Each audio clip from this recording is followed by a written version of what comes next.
Meesterskap, die Engelse mastery, help 'n mens floreer. Ons gesels oor meesterskap deur doelgerigte oefening. In ons vinnige digitale era waar sogenaamde influencers en bemarkers ons beloof dat ons vaardighede vinnig kan bemeester, vergeet ons dikwels wat die kern van ware uitnemendheid is.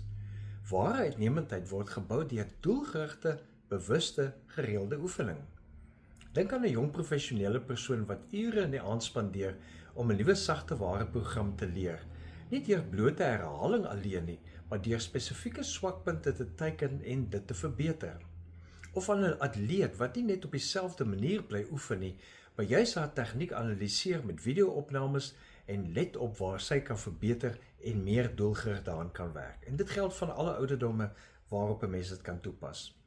Erikson se navorsing beklemtoon dat meesterskap bereik word deur sistematies na die praktyk of proses te kyk.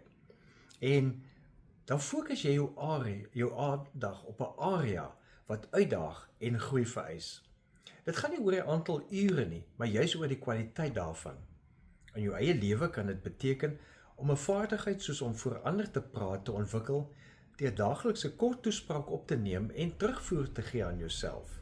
Hierdie benadering bring nie net professionele vooruitgang nie, maar dit bring ook diep persoonlike bevrediging, want jy ervaar hoe jou toewyding jou potensiaal bly ontsluit.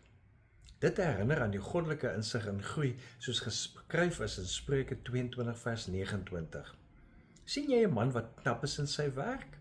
Voor konings sal hy in diens staan. Hy sal nie in diens van onaansienlikes staan nie. So deur doelgerigte oefening eer jy jou Skepper se gawes wat in jou geskenk is en word jy 'n instrument van inspirasie. So begin vandag met een gefokuste sessie van net 20 minute se doelbewuste oefening in 'n vaardigheid wat jy verbeter en voel hoe jou meesterskap groei. Meesterskap is 'n groeiproses van passie en dissipline wat jou lewe vul met doel, betekenis en vreugde. Begin dit en sien hoe jy bo jou verwagtinge uitstyg en ook ander inspireer om dieselfde te doen. Leef geïnspireerd.